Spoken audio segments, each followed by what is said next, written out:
ಒಂದು ದಿನ ಗೌತಮ ಬುದ್ಧ ತಮ್ಮ ಶಿಷ್ಯರೊಂದಿಗೆ ಒಂದು ಹಳ್ಳಿಯ ಕಡೆ ನಡೆದುಕೊಂಡು ಹೋಗುತ್ತಿದ್ದರು. ಆ ಹಳ್ಳಿಯಲ್ಲಿ ಒಬ್ಬ ವ್ಯಕ್ತಿ ಇದ್ದ. ಅವನು ತುಂಬಾ ಕೋಪಿಷ್ಠ, ಯಾರನ್ನೂ ಗೌರವಿಸುವವನಲ್ಲ.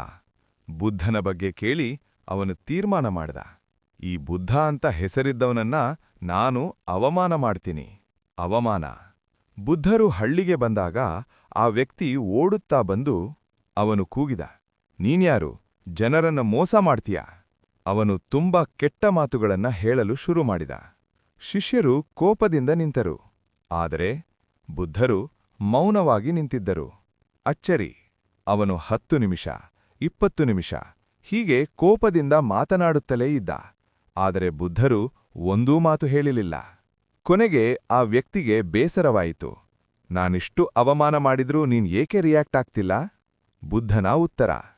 ಅಲ್ಲಿ ಬುದ್ಧರು ಶಾಂತವಾಗಿ ಕೇಳಿದರು, ಒಬ್ಬನು ನಿನಗೆ ಉಡುಗೊರೆ ಕೊಟ್ಟರೆ ನೀನು ಅದನ್ನು ಸ್ವೀಕರಿಸದಿದ್ದರೆ ಆ ಉಡುಗೊರೆ ಯಾರ ಬಳಿ ಇರುತ್ತದೆ? ಅವನು ಹೇಳಿದ, ಕೊಟ್ಟವನ ಬಳಿ ಇರುತ್ತದೆ. ಬುದ್ಧರು ನಗಿದರು. ಹಾಗೆ ನೀನು ನನಗೆ ಕೋಪ, ಅವಮಾನ ಕೊಟ್ಟೆ. ನಾನು ಅದನ್ನು ಸ್ವೀಕರಿಸಲಿಲ್ಲ.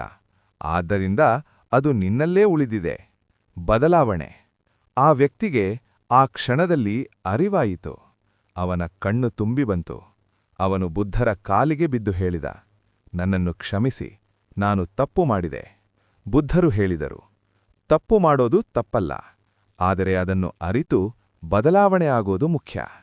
ಯಾರಾದರೂ ನಿನ್ನನ್ನು ಅವಮಾನ ಮಾಡಿದರೆ ಅದನ್ನು ಸ್ವೀಕರಿಸಬೇಡ.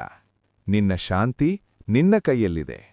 ಕೋಪಕ್ಕೆ ಪ್ರತಿಕ್ರಿಯೆ ಕೊಡೋದರಿಂದ ನೀನು ಸೋಲುತ್ತೀಯ, ಶಾಂತಿಯಿಂದ ನೀನು ಗೆಲ್ಲುತ್ತೀಯ. ಇಂತಹ ಒಳ್ಳೆಯ ಕಂಟೆಂಟ್ಗಳಿಗಾಗಿ ನಮ್ಮ ಚಾನೆಲ್ ಅನ್ನು ಸಬ್ಸ್ಕ್ರೈಬ್ ಮಾಡಿಕೊಳ್ಳಿ. ಇಂತಹ ಮತ್ತೊಂದು ಒಳ್ಳೆಯ ಕಂಟೆಂಟ್ನೊಂದಿಗೆ ನಾಳೆ ಮತ್ತೆ ಸಿಗುತ್ತೇನೆ. ಧನ್ಯವಾದಗಳು. ನಮಸ್ಕಾರ. ಎಲ್ಲರಿಗೂ ಶುಭವಾಗಲಿ.